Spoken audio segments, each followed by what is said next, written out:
Right. Thank you everyone for joining us. Good afternoon and welcome. My name is Shannon Sowell and I work for Washington University Libraries Advancement. You are very much in for a treat with our webinar today. But before we begin, I'd like to remind you that your microphones are all muted and your video function is disabled, so please use the Q&A function to submit questions as you think of them throughout the webinar. You can also use Q&A if you have any tech issues, and we'll try to answer it and take care of it in the middle of this webinar. We'll be using Q&A today instead of the chat function, and we are recording this webinar, but only questions you type in Q&A will be included. And with that bit of Zoom housekeeping out of the way, I'd like to introduce our speaker, Cassie Brand. Cassie is the curator of rare books at Washington University in St. Louis. I've had the good fortune to work with Cassie for a while now, and I can attest that her favorite part of the job is sharing rare books with others through outreach programs, teaching classes, and exhibits. Cassie's research focuses on the intersection of the book as a physical and cultural object and the histories of book collecting in libraries. In whatever spare time she can find, she is also working on a PhD. Her dissertation, which is in progress, is titled How Books Became Rare, The History of Special Collections in America, 1880 to 1940. Her talk today is titled Bound in Tight Leather, Sex and Gender in Book Collecting. And without further ado, please join me in virtually welcoming Cassie Brand. Thank you so much, Shannon. Thank you all so much for joining me today for this talk on sex and gender in book collecting. I'm going to wait just a second as my slides get loaded.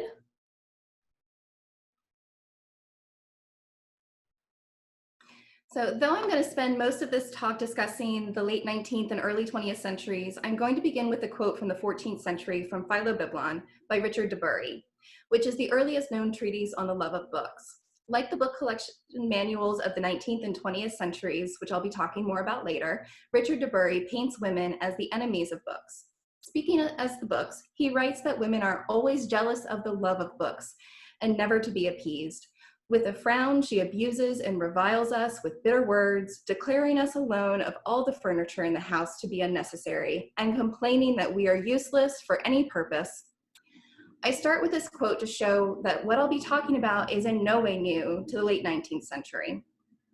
In the late Victorian era, book collecting became more popular due to the Industrial Revolution, which increased not only the number of books, but the number of people with disposable income and leisure time. Book collecting was in some ways made possible by, and was also a response against the mass production of books that rose with industrialization, and was sometimes seen as a way in which the middle classes could mimic the upper classes.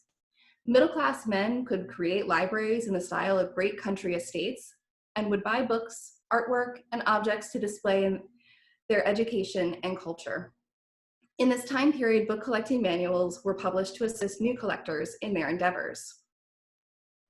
These books were printed to teach men how to collect and included anecdotes, tips, and suggestions for new collectors or established bibliophiles.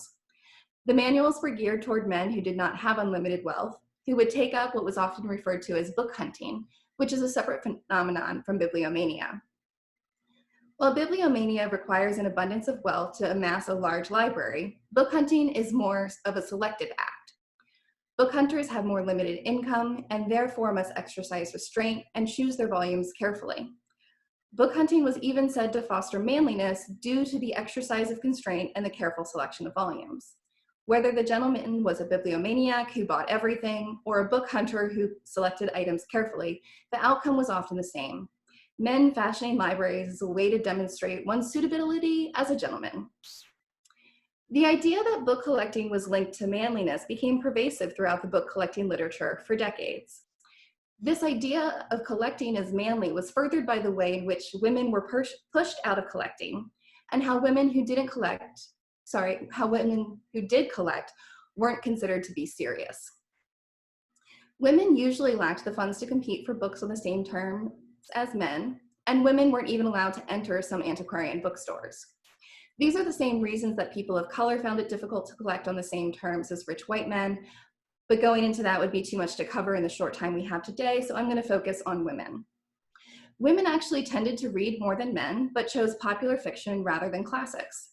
Modern books were often brightly colored, cheaper, and easier to find, such as this gorgeous publisher's cloth binding from 1880. As consumers of popular fiction, women were necessarily drawn to modern mechanized books, rather than the older collectibles. Women were derided for giving preference to the text rather than the form of the book, and its age was seen as, they were derided for giving preference to the text rather than the form of the book and its age, and were seen as readers rather than collectors. There's also a connection between text and domestic work in daily life. Women often read utilitarian books, such as cookbooks, etiquette books, and almanacs. Women are also more likely to practice domestic bookoflage, a term coined by Megan Benton in Beauty in the Book, in which they would strategically place certain books around the home to impress visitors, much like people still do with coffee table books, or like I've carefully arranged my books behind me to serve as a backdrop for this talk. But of course, this was seen as a form of decorating rather than an intellectual pursuit or a form of collecting. Reading popular fiction and decorating with books were stigmatized as feminine forms of collecting that some described as accumulation rather than collecting. This idea of accumulation focused on the collections being assembled almost accidentally, in opposition to the idea of the carefully selected items of the book hunter. Stereotypes in book collecting manuals also ensured that women were excluded by collecting by furthering the 14th century notion that women are enemies of books. Andrew Lang explained this in his book, The Library, published in 1881. He wrote, "First, women don't understand books. Second, they are jealous of their mysterious charms. Third, books cost money, and it is really a hard thing for a lady to see money expended on what seems like a dingy old binding, or yellow paper scored with crabbed characters." This notion is underscored in recurring stories of a widow selling a priceless collection without understanding its value, and stories of women damaging priceless volumes with their careless dusting. Women are also accused of using books to straighten a wobbly table, clearing out books to make more room for their pantry, reading too close to a fire, and dog-earing pages. Not only were women oblivious to the pleasures of book collecting, it was seen as a masculine trait. In 1930, bibliophile Holbrook Jackson declared that book love was as masculine, though not as common, as growing a beard. Collecting as masculine is taken a step further through the ways in which male collectors described books using feminine traits. Books already take on human qualities through the terms spine, head, foot, and tail. Before the late 19th century, books were often viewed as old friends or companions, but in the late 19th century, the rise in collecting and the focus on book love led to books being given feminine traits and represented as lovers of their male collectors. Octavia Zane compares a freshly bound new book, saying it is dry, tough, hostile, phony, peevish, prudish. It exhibits the irritating expressions of an overly well-dressed woman who allows her lover no liberty on the pretext that her outfit will get rumpled. He compares this to an old, worn book, which is always available. Like the prostitute of ancient days, it offers itself to all. The visual fondling of books plays into much of the book collecting literature of this time and conveys the power of the male gaze over the object of desire. In her discussion of bibliophiles at the turn of the century, Willa Silverman notes that books were portrayed as the ideal female partner. They satisfied both his range of affective needs of consolation, intellectual stimulation, humor, or gravity, and his carnal needs too. Marginal annotations even allowed book lovers to converse with their books. Human wives were, by contrast, stingy and jealous. With the portrayal of women as the enemies of books, added to the fact that books can be an even better replacement for a woman, who even needs a wife? For some bibliophiles, it was not enough to ogle books. They needed to possess them in ways beyond ownership. Metaphors of virgin books with masculine owners were sprinkled throughout the book collecting literature, allowing male collectors to assert their dominance and ownership of these books sexually. Théophile Gautier criticized men who roughly handled books, saying, "You touch it, you handle it, you drag it from your table to your bed, you tear off its innocent dress, you rip its pages, the poor book." Mishandling books was a crime, as books should be handled gently and properly, feeling its weight, testing how far it opens, stroking the spine, breathing in the musky odor, fingering its supple leather. Indeed, one collector admitted to succumbing to the seduction of a soft binding, and the reading of the preface is often described as foreplay. Male collectors fetishize the book through comparing them to women. But the practice of anthropodermic bibliopegy binds the feminine with the book in a wholly literal way. Anthropodermic bibliopegy, or human skin binding, became somewhat popular during the late 19th and early 20th century. By somewhat popular, I don't mean that this is commonly practiced, but that this is the period in which it was most practiced. Though anthropodermic bibliopegy used both male and female skins, many of the skins were female, and most all of them, male and female, were used without permission. Some collectors gravitated toward books bound in human skin to add an oddity or truly unique book to their collection, while others found human skin to be more suitable than animal for specific books and topics. A book from the collection at Harvard, shown here, appears with an inscription in the front. This book is bound in human skin parchment on which no ornament has been stamped to preserve its elegance. A book about the human soul deserved to have a human covering. I had kept this piece of human skin taken from the back of a woman. The author had this book bound in human to juxtapose the subject of the text, the human soul, with the physical body. Similarly, a doctor in Philadelphia used one of his deceased female patients, a young Irish immigrant named Mary Lynch, to rebind a book on pregnancy published almost a century earlier. He used a piece of her thigh for binding, and I must note that she died giving birth, hence the tie to the book on pregnancy. While the back and thigh were most commonly used in human skin binding, there are reports of other body parts being used, including a first edition of Justine by the Marquis de Sade, bound in skin from a woman's breast, with the nipple still intact. I did not look for a picture of this book and would prefer not to see one. Anthropodermic bibliopegy and the ways in which books were portrayed as feminine only furthered the ways in which women were considered objects of desire and possession. Women, like their bibliographic counterparts, were something to be sought out, conquered, and owned. With women being portrayed as objects to be owned and the enemies of books, it's clear how men were unable to view women as serious collectors, even if they did surmount everything standing against them. The masculinity of collecting as portrayed through the book collecting literature excluded female collectors, as well as minimized the collecting of the women who fought against stereotypes and collected anyway. Men created an elite group in which women were excluded because they preferred to see women as unable to understand the intellectual pursuit that is book collecting. For these masculine collectors, women, like their books, should be beautiful decorations to sit in the corner and pulled out when convenient. They are objects to be stroked, caressed, and taken in a manly fashion, to be conversed with, but never to talk back or disagree, to be put on display and cataloged as a way to impress their friends and underline their masculinity, prowess, and virility.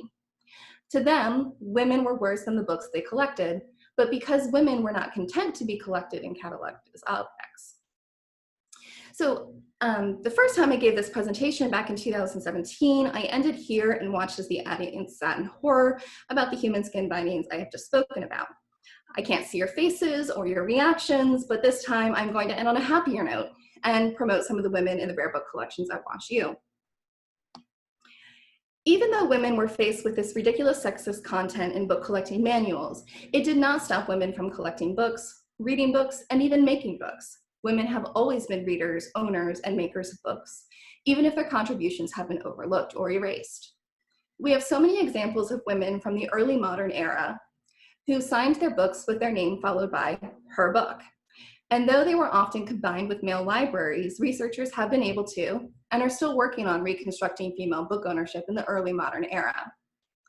There are many scholars who are working to uncover these women in books who have previously been forgotten or overshadowed, and I could name countless women who deserve praise for their work with books, including collectors, authors, and makers. However, for today, I want to celebrate just two of the women from the rare book collections at Washington University who were working in books during the early 20th century when these book collecting manuals and book collecting sexism was running rampant. As I hinted at earlier, the arts and crafts movement was a reaction against the poorly mass-produced books that came with industrialization and focused on handicraft, design, and the beauty of books. I would not be doing my job well if I didn't take a second here to promote our Triple Crown collection, which includes every book produced by the three best presses from the arts and crafts movement, the Kelmscott Press, Doves Press, and Ashendene Press. Showing here is one of my favorite books in the collections, and it's the one I completely geeked out of during my interview, and it's The Song of Songs from Ashendene Press, printed in 1902. Though this book was printed, the illumination was completed by hand by master illuminator Florence Kingsford. She illuminated the entire edition, which consisted of 40 copies, and each has slight changes, making each copy unique. This is an especially gorgeous book in person, where you can see the gold reflecting off the pages, and every copy was bound by a woman. Different women bound different copies in the edition. Secondly, I want to introduce you to Cordelia Baker, who lived in St. Louis. In 1902, Baker paid £100 for a year of training and learned to bind at the Doves Press bindery in England. Baker was one of the first generation of American arts and crafts bookbinders. She brought her bookbinding skills back to St. Louis, where she taught beginners and advanced classes in bookbinding at the St. Louis School and Museum of Fine Arts, which eventually evolved into the Sam Fox School at Washington University. Bookbinding was especially popular with society ladies and could be seen as an alternative to embroidery. This popularity among rich white women allowed men to deride binding as a hobby rather than a serious pursuit, much like male collectors did of female collectors. However, bookbinding and work with books became an option for educated women because women were thought to be especially suited for the art of bookmaking. Bookmaking requires good sewing skills, patience, neatness, and care, all of which are thought to be feminine traits. Baker went on to become one of the charter members of the Guild of Bookworkers, which still exists today, making it one of the oldest book-oriented craft organizations in the United States. Only ephemeral traces of Baker exist, making it difficult to identify her work. The 19 books in the rare book collections that we believe to be bound by her are accompanied by a question mark in the catalog because she did not sign her bindings. History, prejudice, and a lack of records can make women's interactions with books more difficult to find, but they are worth the work and effort it takes to celebrate women and their love of books. So thank you again so much for coming to my talk today. Once the library is open again, I hope all of you will stop by to view some of these amazing books in person, and I am happy to take questions if there are any from the audience. Excellent. Cassie, I'm going to start us out. Thank you, first of all, for doing this. I find this amazing, and I'm really sorry that everyone can't hear me laughing because I've been boring with some of the things that you have said. So if instead of raising your hands, by the way, if you can go ahead and enter your question in Q&A, that would be great because it's going to make us a little bit easier to see. But otherwise, let me start us off with a question. You've talked a little bit about barriers that were in place that made it harder for women to collect books or be taken seriously. How does this affect representations in our special collections or in special collections in general in libraries across the country? So there are a lot of ways in which collectors are celebrated in special collections, often through having the collections named after them. Often buildings or spaces or departments are named after the collectors who donate their collections as well. And when we're focusing on just male collectors, it's just those men who become represented in these ways. A lot of times because women's collections, especially early women, are combined with their husbands or their father's collections, it can be hard and it kind of gets erased and then added to that male collector's collection. So there are women represented. There's just a lot more work that needs to be done in order to make sure that they are heard and seen and recognized for their contributions to the bookmaking world. Thank you. We had one person ask if they want to see the Song of Songs or Cordelia Baker's bindings. Where do I go once the library is opened again? Oh, wonderful question. Once we are open to visitors, Special Collections is located on the first floor of the Olin Library, which you can see behind Shannon. For the most part, during normal non-pandemic circumstances, appointments are not required. We're still trying to figure out what reopening looks like. But all of the books that I spoke about today are available in our online catalog, and you are welcome to find the information and come in, or you're welcome to email me and I can help you set up an appointment. Excellent. Okay, our next question is, when did careful handling of books shift to casual consumption or discarding of books? And this person is asked by a school librarian. um, that's a difficult one, and I'm not sure that there ever wasn't casual consumption of books, at least in the modern era. I mean, I'm trying to think back to like medieval chain bindings in which every book was secured and precious. I know that industrialization has a lot to do with just the massive availability of books, even though the adoption of the printing press in 1455 really raised the availability of books as well. So that's a little bit of a rambling answer to say I'm not completely sure.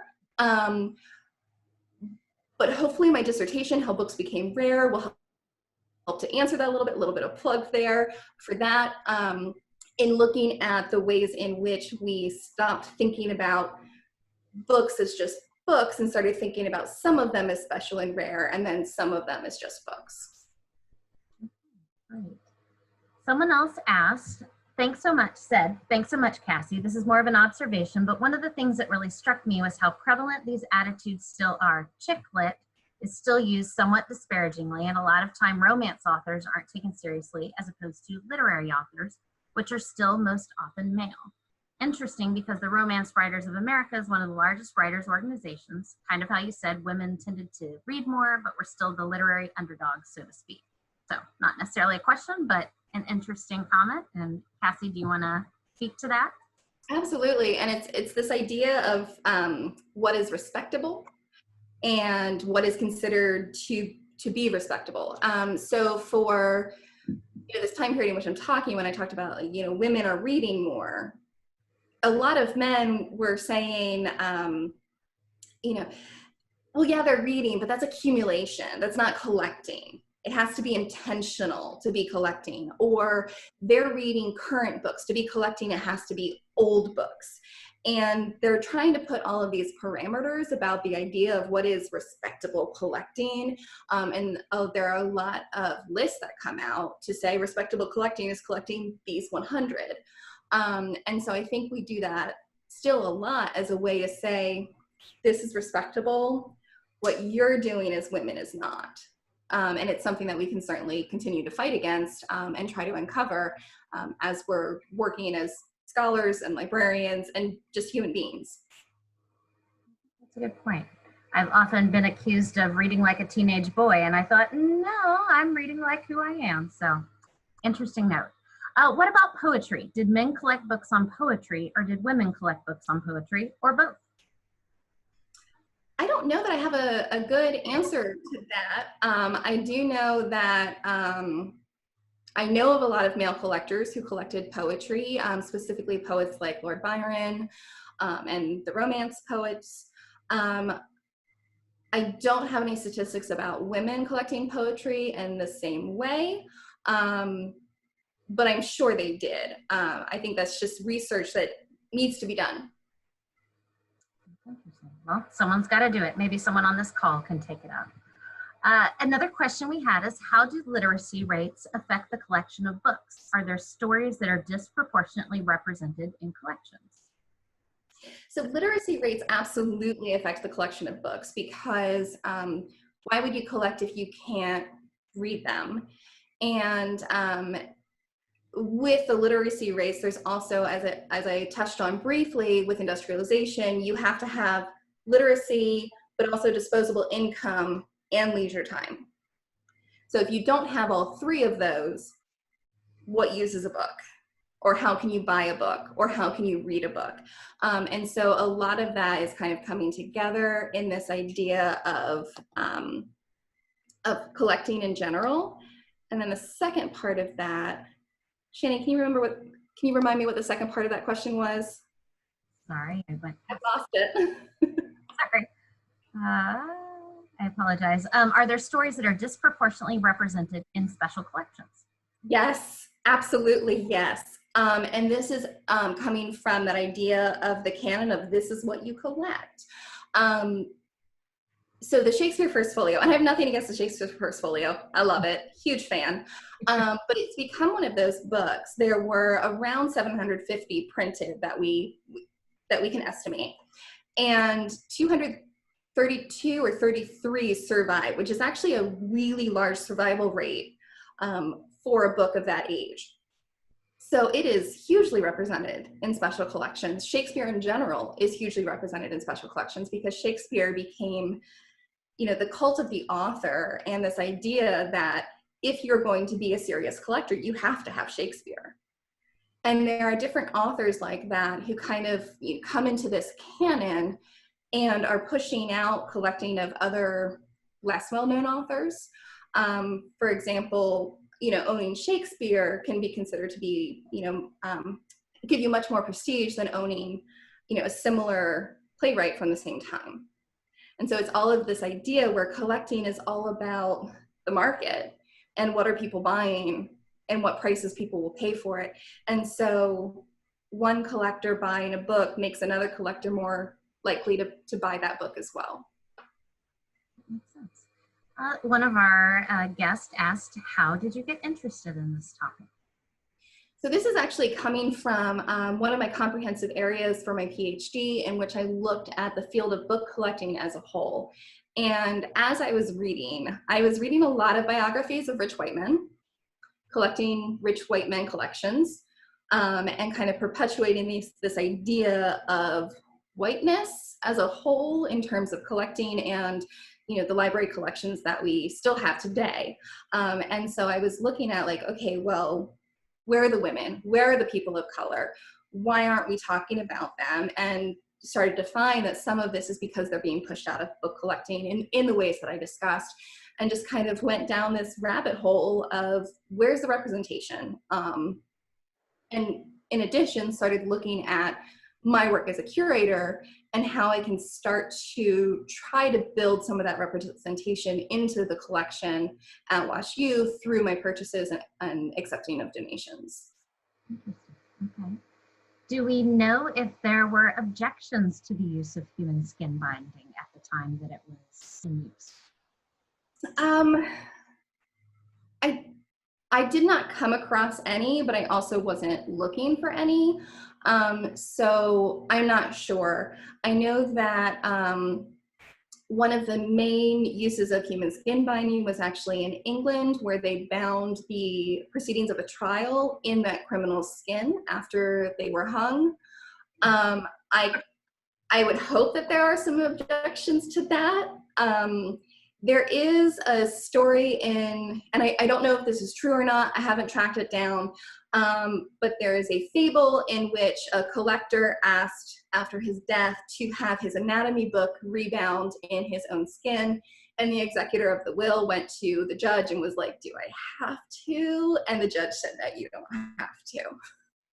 But again, not quite sure if that's true, but it's an interesting take on this idea of book love and objectifying books.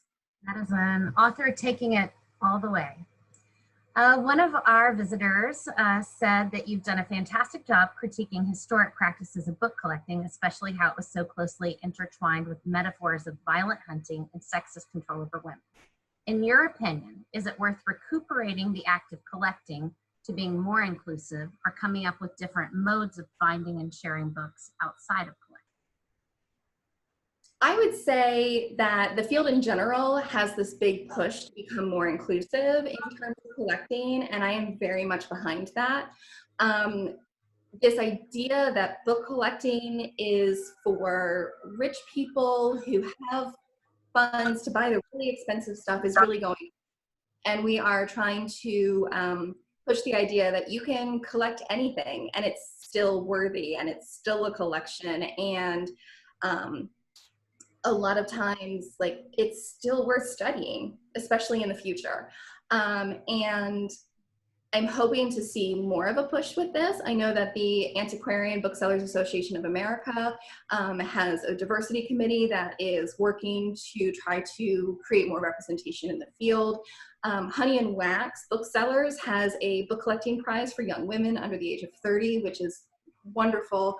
And there are a lot of book collecting prizes, including one at Washington University, that we are using to try to get young collectors thinking about collecting. And again, part of this is that idea that like, well, you know, I read a lot and I buy a lot of books, but is it really collecting? Yes, it is. And kind of getting that people to understand that just because your collection is small and not monetarily valuable, it's still a collection and it's still worthwhile. I like the fact that WashU has that student prize, one for grad students, one for undergrads, which encourages them to expand their collection based on their current collection. So I think that's a really neat thing. Another question, during war times, lots of times the enemy would come in and take people's books and burn them. Did they keep book collections because they were worth something? Yes, there's a lot of stories about Nazi book looting during World War II, and there has actually been a lot of work, especially by the Yiddish Book Center, to try to return these books to the families and the original owners. I mean, books aren't quite up there with art in terms of prices, but they're often thought about pieces of art in very similar ways. In the height of collecting, based on how books looked on shelves, what, if any, drivers were there around the content of those books? As in, were these collections to be read at all, or were they simply to be looked at? I think it's a little bit of both. And my first idea for my master's thesis, which I wasn't able to complete, was actually to study this exact topic. George Washington Vanderbilt of Biltmore Estate had a massive book collection. You know, he was one of those bibliomaniacs who was able to buy a lot of books, but he also kept a list of everything he read. And I was hoping that I would be able to compare that list of what he read with what he collected to see if they were one in the same activity or two different activities. But Biltmore wasn't able to allow me to see the archives because they're in process. So I wasn't able to move forward with that. In terms of how they look on the shelf, we're still seeing this today. There are, I would say the majority of collectors are collecting for the content, but especially in the late 19th, early 20th centuries, collectors were rebinding their books at a pretty massive scale. And so we even identify those, we call them collector's bindings because it was so common. And it's this idea that if you have this ratty binding on a first folio, that binding doesn't live up to the importance of the text. So we need to rebind it in something befitting a first folio. We have completely stopped this practice and we really discourage it now. But a lot of collectors would buy the book and then have it bound, often by a binder that they're working with rather closely. There are some really wonderful instances in which a fairly unimportant text would be bound in a jewel binding so that a seller could try to sell it and make it a little bit more collectible because it has this jewel binding on it. So that's a sales technique almost. And so I think that it's a little bit of both. Today, you have people selling books by color and books by the yard so that you can properly decorate your house, which I don't think is the proper way of practicing domestic bookoflage. I think that's funny because we had another question that, first of all, they said your presentation's fascinating. Over the years, my wife and I have seen books disappear as decor in homes. This disappoints us because seeing what books people buy tells us so much about them intellectually. Now I see books sold or purchased by color to decorate shelves. A bunch of yellow books say as a splash, the exterior prized over the content. To me, this is new and fairly annoying. Have books been used in this way in the past? I don't know if it's been to this extent, but the idea of the gentleman's library that I touched on earlier in my talk was kind of this idea that especially as a newly wealthy American man, you needed to buy books to display your intellect and your culture as a way to compete with the noble elite of Europe. And so collecting as a way of conspicuous display of intelligence rather than actual love of books or reading of the books has definitely been around for a while. Someone wants to know, so is Shakespeare a woman? We could go all day on this. I have a friend, every time we get together, we argue whether or not Shakespeare was Shakespeare. I believe that Shakespeare was an actual person, was a man. I don't believe that any of the conspiracy theories, as I'm going to call them, about Shakespeare being written by a different person are true. That said, there's a very different idea of authorship in that time period and intellectual property in that time period, where Shakespeare could have very much collaborated with other playwrights, could have stolen or could have done what we think of as stealing ideas from others, whereas they thought of just repurposing. So I don't think we'll ever figure out exactly what Shakespeare wrote, but I do think that Shakespeare existed and he was a man. Okay. Were these men collecting things like broadsheets, pamphlets, etc., or were they very much focused on books because those were seen as signifiers of the knowledge worthy of long-term preservation? For the most part, the book collecting manuals are telling male collectors to focus on books because of the signifier of this worthiness that come with books. That isn't to say that there weren't also collectors of pamphlets and ephemera. It's in the same time period where collecting authors' papers starts becoming a little bit bigger, and I have carved this outside of my research, and I'm focusing on books specifically, and somebody else needs to research kind of the collecting of ephemera and authors' papers, because I think it would be really interesting to learn more about, again, whether or not those are separate activities, whether or not they're having that same respectability, and how that's interplaying with this idea of collecting the book as intellectual display. Going back to skin binding, was the skin binding part of the Victorian obsession with memento mori? And are books still bound in skin, or has the practice fallen out of favor or been outlawed? I'm going to answer the second part of that first. As far as I know, it has completely fallen out of favor. I don't know that it's been outlawed. I believe if you want to have your skin used that way, you could, but there would absolutely be a lot more problems with the unconsensual taking of human skin for binding that was so popular during this time. I don't think, and this is all conjecture on my part, that human skin binding was connected to the memento mori of the Victorian period, just because the memento mori is all about remembering a person and honoring that person, whereas the human skin binding is taking away and dishonoring this person who often has no consent and no ability to say, I don't want to be used that way. So I see them as two separate practices. Interesting. I will say that one of our guests today noted that Megan Rosenblum is about to publish a definitive work on skin books called Dark Archives, a librarian's investigation into the science and history of books found in human skin. So interesting. Okay. Adding that to my list. We will definitely make a note of that, everyone. What do you think of the prevalence of ebooks will do to the future of book collecting, or will it change what gets collected? Do you think this will lead to a different kind of gender bias? This was actually asked of me from a class at Yale, and I'm still struggling with the answer. I kind of wrote them a 5-page rambling thought piece to look over. This was at the beginning of the pandemic. And the students were very much, ebooks count. And I still don't know how I feel about that, because I still think collecting is a lot about ownership of the book. And it feels difficult to me to own a digital file. There was a news story a little while ago where Amazon removed 1984 from all the Kindles. And if I have 1984 as a physical book, you'd have to break into my home to remove it from my collection. And so that feels very different to me in terms of like ownership. I also find it difficult to kind of wrap my mind around the changeability of ebooks and digital files, because I'm constantly getting notifications on Kindle that edits have been made to my books.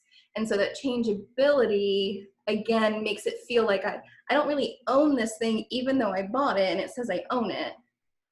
versus a physical book where, in the WWII collection, we have a book, a Bible from the 13th century that's still doing really well. And if you can read Latin in that hand, you can read it and you can turn the pages. Whereas with our digital files, what kind of work do you have to do to keep updating your access and your programs and your software to be able to continue that ownership? So I don't know, but I see them as different. Okay. So do you feel like the value of books themselves has changed with the development of all these ebooks, or do you think it remains the same? Yes and no. So I think ebooks are wonderful. I'm a little bit of a Luddite, and I love being able to just like open a book and not have to worry about whether or not it's charged or has battery or Wi-Fi or anything like that. But there was a decline in the number of print books being bought, and it's coming back up again. And so, people have been trying out the ebook thing and then also figuring out, like, I want to own this. I want to read it on paper. I'm going to out Shannon here. She told me that she doesn't read ebooks. She only reads on paper. I do read both, but my type of reading is very different. If I'm reading for fun, an ebook is totally fine. If I'm studying, if I'm really learning and really interacting, I want that physical object. I also think that the rise in ebooks has made rare books a little bit more important, just because it's kind of the objectlessness of the ebook is emphasizing the objectness of the rare books. Okay, then building on that, how does the history of book collecting or book collecting in general impact the very expensive covers you can buy for an e-reader? I'm not sure if it's the book collecting that impacts the very expensive covers for e-readers, but it's that idea that a book is a thing that you hold in your hand, and there have been, there's a lot of history of people trying to replicate that experience. Early on, Apple patented its page turn technology that mimicked digitally the turning of the page because people missed that enough that they wanted it back.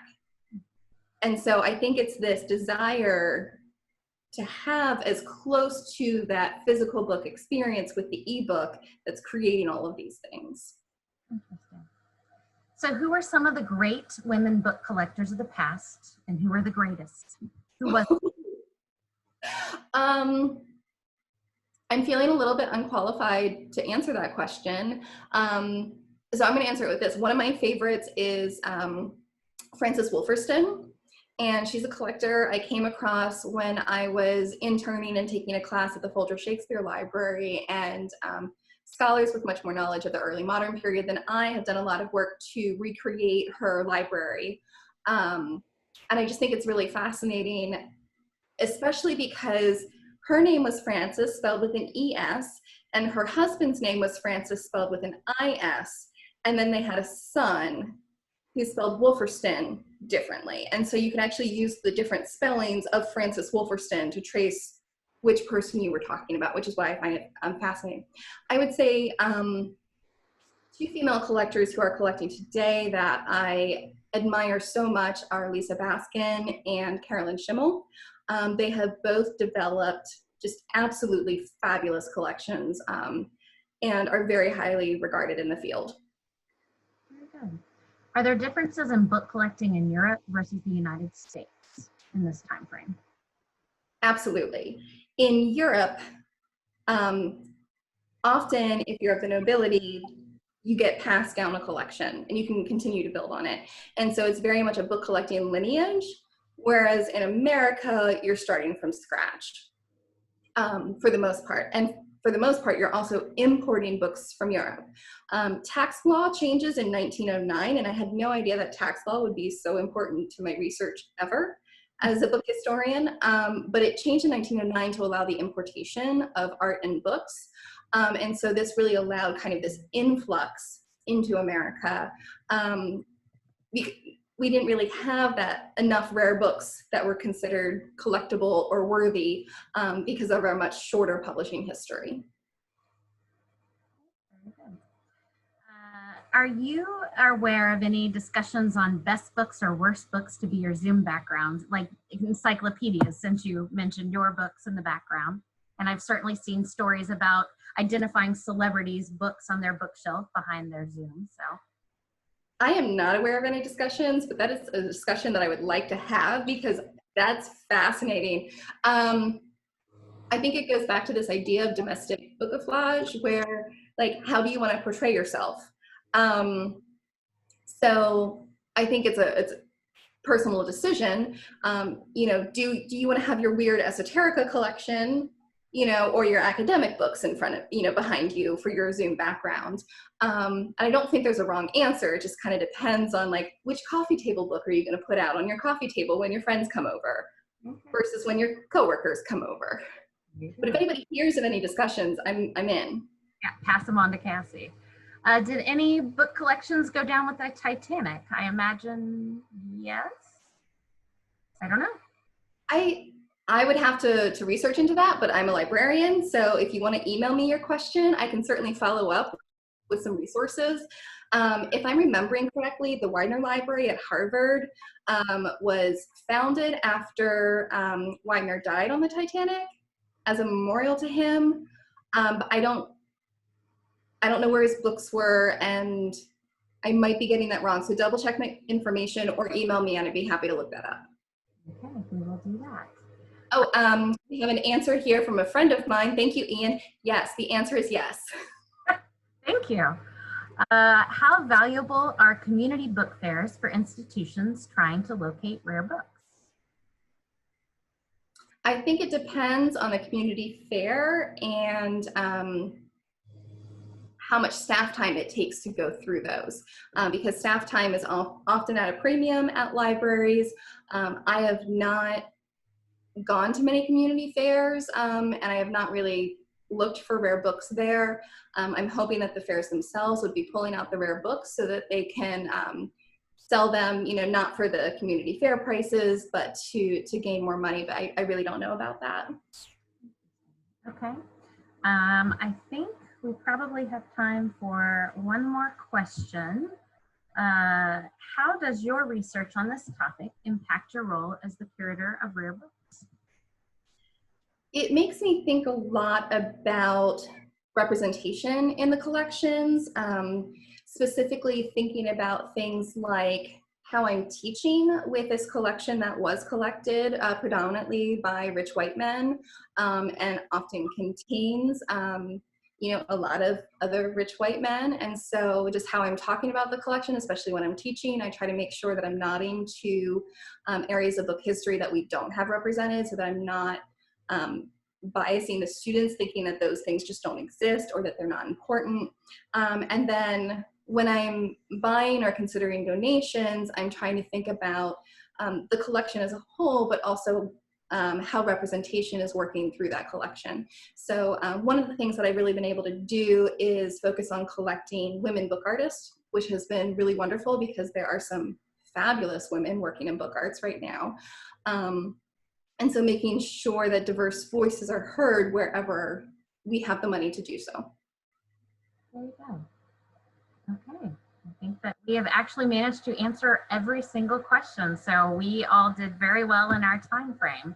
I'll let you close it out, Cassie. Okay, well, thank you all so much for coming. I hope you enjoyed this. I'm going to have Daphne share a slide of some of our upcoming events so that we can promote what else is going on. Next week, we have our monthly book club meeting. We are reading The Joy Luck Club. We also have one that I'm very excited about, Anniversaries of Independence, on July 2nd, where we're going to be talking about the Declaration of Independence, but also the centennials of women's suffrage and the 19th Amendment and the founding of the ACLU. My colleague, Andy, is going to be doing a film screening and a talk on film preservation. The film is One by a Sweet, and it's absolutely adorable. And then if you really enjoyed me today, I will be giving another talk on July 30th, and this is actually from my master's thesis, Beautiful but Labyrinthine, the Care and Storage of Fictional Books. So I hope you enjoyed it today, and I welcome you back to any of our future events.